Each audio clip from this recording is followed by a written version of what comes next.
O livro de Apocalipse foi escrito pelo apóstolo João, discípulo amado de Cristo. Ele estava preso na ilha de Patmos, quando ele escreveu o livro de Apocalipse, por causa do Evangelho, por causa dele pregar o Evangelho. Ele estava preso numa tentativa do imperador romano daquela época de calar a voz de João, de impedir que o Evangelho se expandisse. Paulo havia estado naquela região da Ásia uns anos atrás e implantado as igrejas naquele lugar. E João foi lá para continuar a obra dele. Paulo já havia morrido quando João foi preso na ilha de Patmos.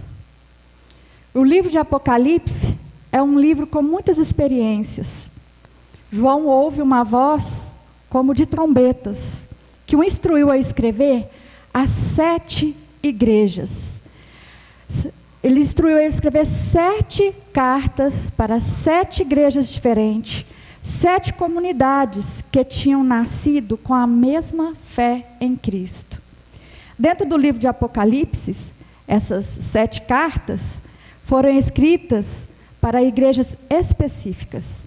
Embora hoje essas mesmas lições, né, o que está escrito, serve para nós.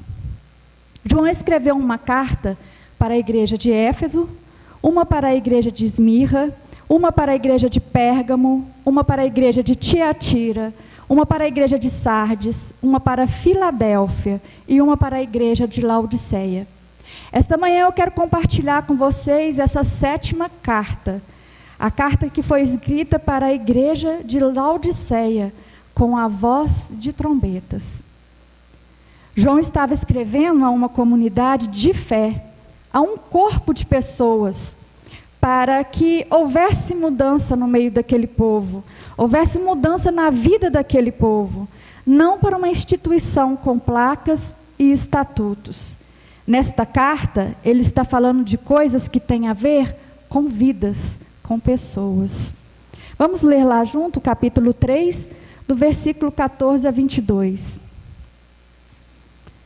E ao anjo da igreja que está em Laodiceia, escreve: Isto diz o Amém, a testemunha fiel e verdadeira, o princípio da criação de Deus. Eu sei as tuas obras, que nem é frio nem quente. Tomara que foras frio ou quente. Assim, porque és morno e não és frio nem quente, vomitar-te-ei da minha boca. Como dizes, rico sou e estou enriquecido, e de nada tenho falta, e não sabeis que és um desgraçado e miserável, e pobre, e cego, e nu. Aconselho-te que de mim compres ouro provado no fogo, para que te enriqueças, e vestes branco, para que te vistas, e não apareça vergonha da tua nudez, e que unja os teus olhos com colírio, para que vejas. Eu repreendo e castigo a todos quantos amo. Sê, pois, zeloso e arrependa-te. Eis que estou à porta e bato. Se alguém ouvir a minha voz e abrir a porta, entrarei em sua casa, e com ele cearei, e ele comigo. E ao vencedor lhe considerarei que assente comigo no meu trono, assim como eu venci, e me assentei com meu Pai no meu trono. Quem tem ouvidos, ouça o que o Espírito diz às igrejas. Amém? Esta igreja era uma igreja muito rica. Era a igreja mais rica da Ásia. E ela fazia uma avaliação de si mesma, no contexto moral. Essa igreja era uma igreja que não enfrentava problemas como as outras igrejas da Ásia enfrentavam. Éfeso enfrentava a falsa doutrina dos nicolaítas. Esmirna era uma igreja pobre. Pérgamo enfrentava uma grande perseguição política. Tiatira enfrentava o perigo das heresias com a falsa profetisa Jezabel. Sardes era conhecida na região como uma igreja viva, e Jesus olhava para esta igreja e dizia: você está morta. O povo vivendo uma vida de imoralidade, contaminando suas vestiduras. Portanto, a igreja de Laodiceia, esta igreja olhava para si mesma e fazia uma excelente avaliação e uma nota máxima. Laodiceia é a única destinatária do Apocalipse sem testemunho. Sua ausência testemunhal era tão grave que sequer podia ser identificada como igreja. Olha o perigo de nós não testemunharmos o Evangelho de Deus, de não testemunharmos o que Jesus fez por nós. O testemunho de outrora, que Laodiceia era tida como uma igreja missionária, que ela dava diante dos homens e de que perante Deus ela desfrutava, ela não exercia mais. E é para esta igreja que Jesus escreve, e é a mais pesada das 7 cartas. E Jesus nesta carta vai usar muitas figuras, e essas figuras são curiosas. Por exemplo, quente, morno, frio, vestes brancas, ouro puro e colírio. Por que Jesus usa essas figuras? É por acaso ou é por acidente? Se não testemunharmos a Cristo, como podemos ser chamados de cristãos? Se somos cristãos, temos que testemunhar de Cristo. Jesus conhecia essa cidade, conhecia aquele povo, conhecia aquela igreja, a cultura, o texto e o contexto onde eles viviam. E eu quero dizer para vocês hoje, amados irmãos, que Jesus conhece esta igreja, a primeira igreja batista de Arcos. Jesus conhece cada membro desta igreja. Estou falando desta igreja. Jesus sabe que nós somos produto de onde vivemos e que tudo à nossa volta nos influencia. E aqui, como para Laodiceia, ele hoje está falando conosco. Eu sei as tuas obras e quem não és nem frio e nem quente. Tomara que fosse frio ou quente. Mas o que são essas obras? O que de fato são essas obras? Ele sabe tudo sobre nós. Não temos como nos esconder de Deus. Não temos como manipular a nossa história para ficar bonitinha diante de Deus. Eu conheço as suas obras. Eu sei o que está dentro do seu coração. Sei o que anda fazendo com o evangelho que eu te dei, com as boas novas. Quente ou frio, Jesus está dizendo. Não estou me agradando de vocês. Sinto vontade de te pôr para fora. Eu conheço as obras de vocês e tenho vontade de vomitar. É desagradável o que vocês estão fazendo. Como ficamos com isso? Pesado, não é? Como ficamos com isso? Se ele pega a nossa vida e coloca na boca dele, ele vai desgustar e sentir prazer, ou ele vai sentir ânsia e vontade de vomitar? Isso é uma forma de nós olharmos para nós mesmos e refletirmos o que estamos fazendo com o Evangelho, o que estamos fazendo com aquilo que Cristo nos deu. O termômetro de uma igreja são as obras desta igreja. Jesus enjoava-se das obras de Laodiceia, porque elas eram mornas. Logo, não estamos numa igreja, mas numa confortável banheira de águas tépicas. Assim, relaxadamente, iam aqueles crentes, vivendo o seu cristianismo despojado de Cristo. Mas por que Jesus usou essas expressões, morna e fria? Apesar de ser invejável o progresso de Laodiceia, a cidade enfrentava um sério problema com o abastecimento de água. Por isso tinha que recorrer a préstimos de 2 cidades vizinhas, Colossos e Hierápolis. Jesus pegou essas informações geográficas e usou para a igreja, para ela entender o que ele queria falar com ela. Da primeira, Colossos, Laodiceia recebia águas frias e potáveis, de excelente qualidade. E da segunda, Hierápolis, as águas eram quentes e medicinais. Como elas eram conduzidas por arquedutos que chegavam a 14 quilômetros, muitas vezes elas chegavam mornas a essa cidade. E assim elas perdiam a qualidade. As qualidades primárias não matavam a sede das pessoas e nem menos as curavam. Laodiceia não contemplava nem a urgência, nem as demandas do reino de Deus. Desta maneira foi ela perdendo a capacidade de matar a sede dos pecadores, daqueles que queriam ouvir a palavra de Deus, pois não proclamava o evangelho de Cristo, a única fonte de águas vivas. Como isso não bastasse também, ela já não conseguia curar os feridos de alma, porque as propriedades terapêuticas e termais de sua doutrina não existiam mais. Quem dera fosse frio ou quente. O ideal era que Laodiceia experimentasse o avivamento que aquecia o amoroso coração de Filadélfia.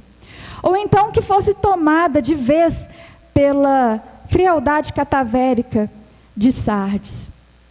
Mas que de maneira alguma permanecesse naquele estado de indiferença letárgica, como se tudo estivesse bem. Como se tudo só baseasse na sua salvação.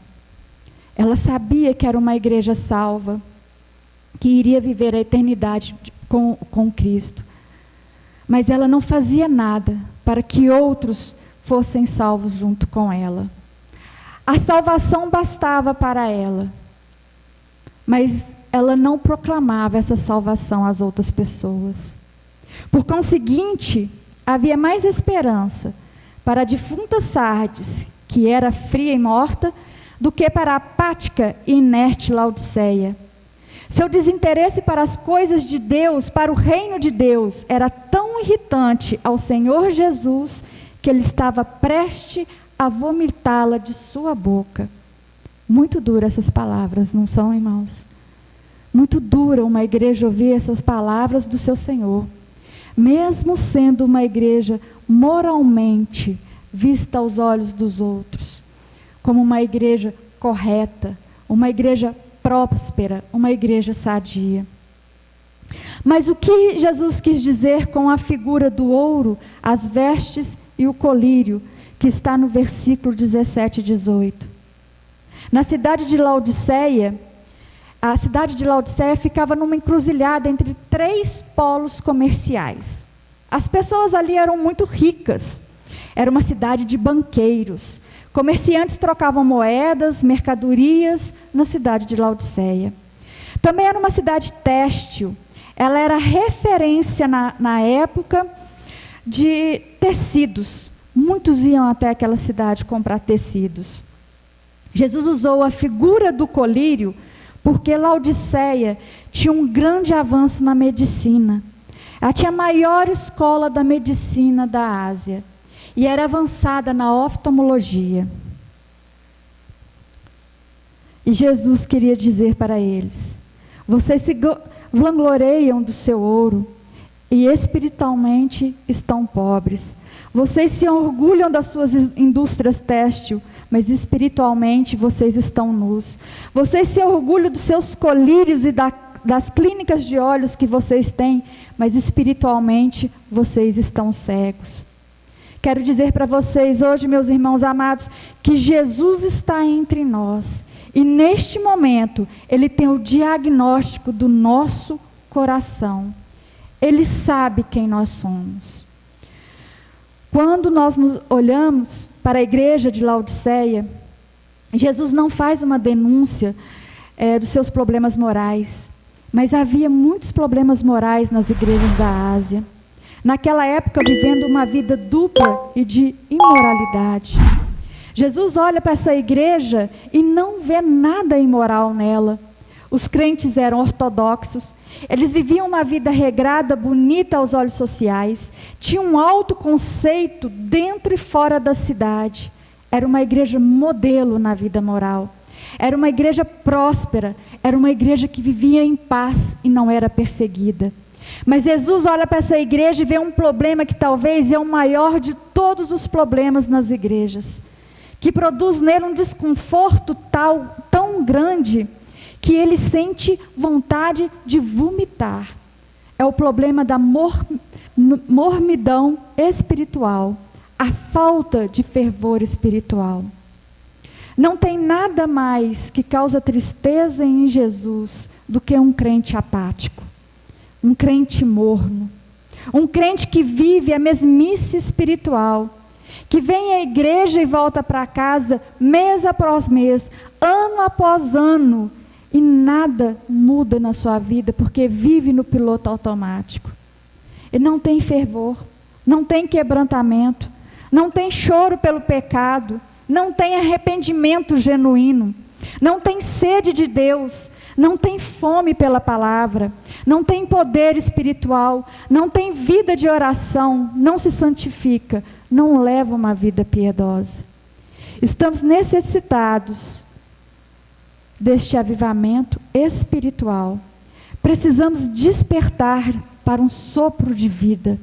Precisamos da chuva seródia no solo duro do nosso coração, para nos reaviver na presença de Cristo, para nos levar a proclamar o Evangelho, para nos levantar dessa morbidão, desse estado de letargia, de comodismo que nós estamos.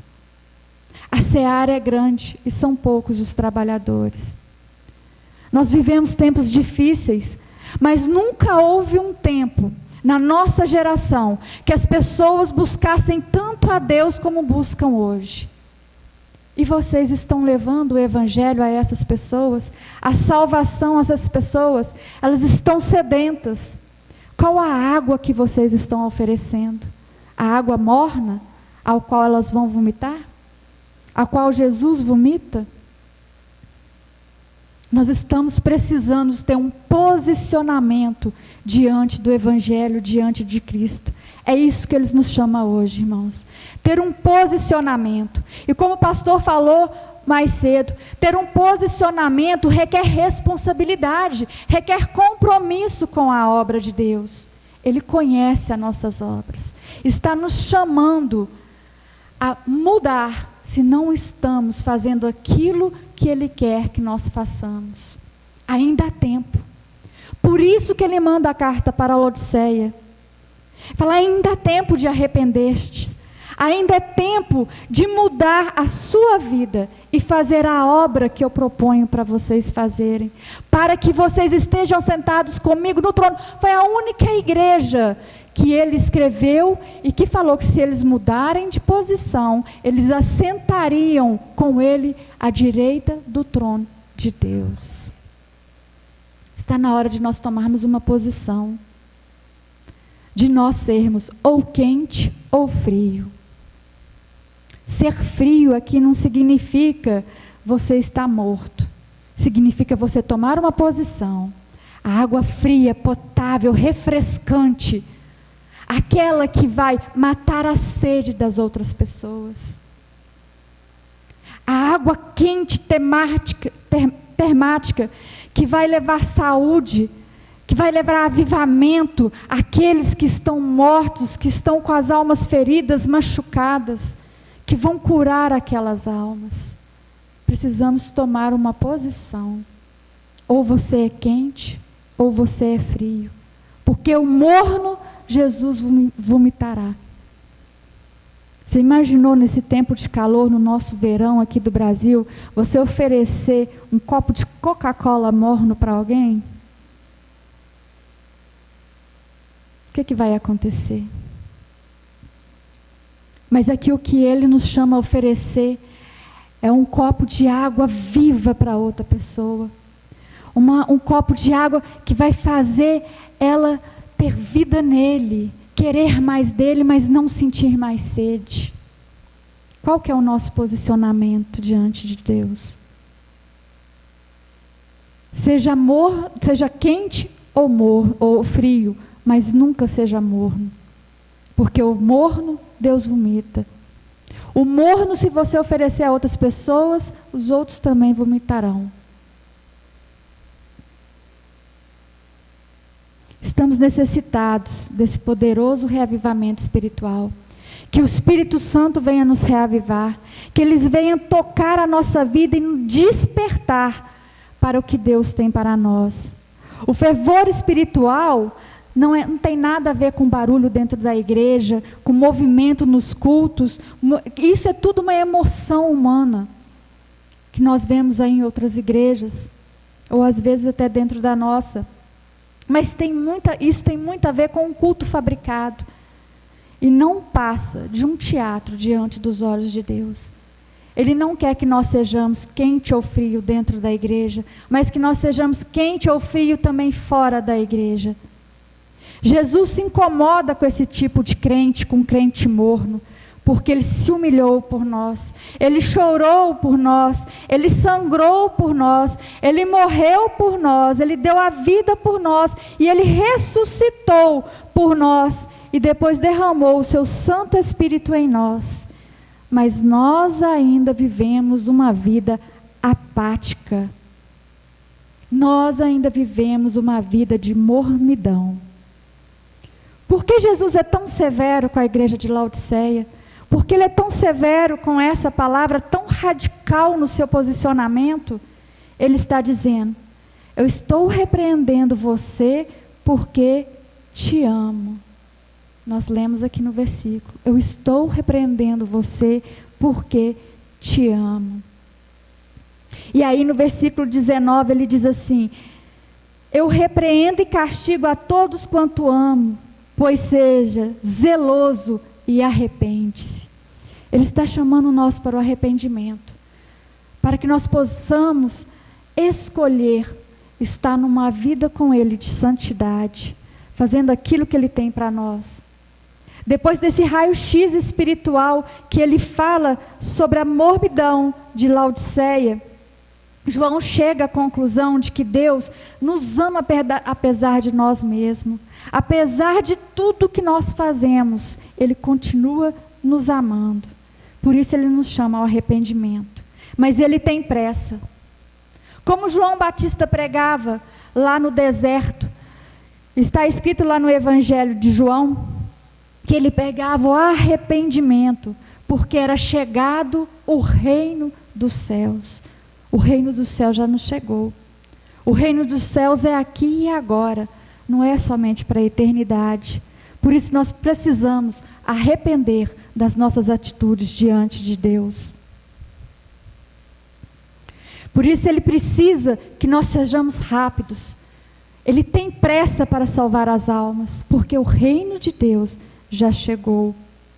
Diante de tudo isso, Jesus nos oferece um relacionamento. No versículo 20 está escrito: eis que estou à porta e bato. Se alguém ouvir a minha voz e abrir a porta, entrarei em sua casa e com ele cearei e ele comigo. Olha que lindo o que ele nos convida. Mas o interessante é que ele está à porta e bate. Ou seja, está dizendo: não entrei ainda na sua vida. Você ainda não permitiu que eu entrasse. Mas eu estou aqui batendo. Eis que estou à porta e bato. Jesus nos chama a ter uma comunhão com Ele. Ele oferece uma oportunidade de nos arrependermos e termos uma relação de comunhão. Devemos deixar Jesus entrar em nossa vida no sentido, não só que Ele nos mande o seu Espírito Santo para habitar em nós, mas de se estabelecer dentro de nós, de estar conosco o tempo todo, não somente nos cultos de domingo, não somente nas reuniões que nós fazemos na igreja, mas a todo tempo. Ele está falando de quê? Ele está falando de ceiar. Ceia é comunhão. Ceia é troca de vida. Quem senta na nossa mesa são as pessoas íntimas. Você não convida para a sua casa para estar com você na sua mesa só as pessoas íntimas? E é assim que tem que ser.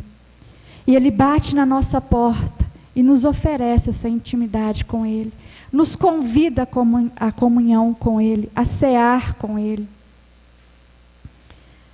Se abrimos a porta, Ele vai entrar e cear conosco.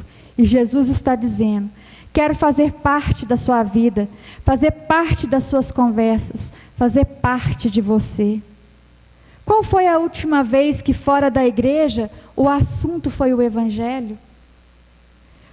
O assunto foi a obra que Jesus fez em nossa vida? Parece que Jesus está mesmo fora da nossa vida, batendo na porta e esperando que alguém escute e que tenha um desejo que Ele entra e se envolva em nossos relacionamentos, fazer parte da nossa mesa de conversar conosco. Achamos mais fácil terceirizar isso, levando os nossos filhos à igreja, convidando as pessoas para as células, restringindo o nosso relacionamento com Jesus apenas nos cultos de domingo. Jesus quer muito mais que isso. Ele quer fazer parte da nossa vida. Temos que ter o deleite de escutar a sua palavra, de falar da sua palavra, de viver a sua palavra, dentro e fora da igreja. Ele quer um relacionamento de vida. Jesus está à porta batendo, batendo, batendo, porque Ele quer entrar. Só que Ele diz assim: quem tem ouvidos, ouça. Nós estamos ouvindo muito mais as coisas do mundo, que está nos impedindo de ouvir Jesus bater a porta do nosso coração. Ele nos ama, por isso Ele está batendo. Ele nos chama ao arrependimento rápido e nos dá a esperança. Eis que estou à porta e bato. Ele está aí agora, batendo na porta do seu coração. Mas andamos distraídos demais com as coisas do mundo, com o que o mundo nos oferece. Então não ouvimos Ele batendo na nossa porta. Se alguém tem ouvido, ouça e abre a porta do seu coração para Ele entrar e ceiar com você. Que não sejamos amornados na zona de conforto como Laodiceia, não somente tomando a forma deste mundo, como secularizou também aquela igreja, perdendo toda a noção da eternidade. Laodiceia deixou-se coisificar-se, não mais possuía as qualidades de luz e as propriedades de sal da terra. Por isso Jesus já não mais a suportava. Ela causava náuseas e provocava-lhe ânsias de vômito. Tal linguagem, embora forte e nada elegante, retrata com admirável exatidão boa parte da cristandade desses últimos dias. Entretanto, nem tudo está perdido. Apesar do cenário desanimador, Jesus ainda não desistiu da igreja de Laodiceia, como não desistiu de nós. Nós precisamos resgatar esta comunhão com Jesus, ser quente ou ser frio, trazer Jesus para o nosso relacionamento, restaurando tudo que tem que ser restaurado. Amém? Vamos fechar nossos olhos.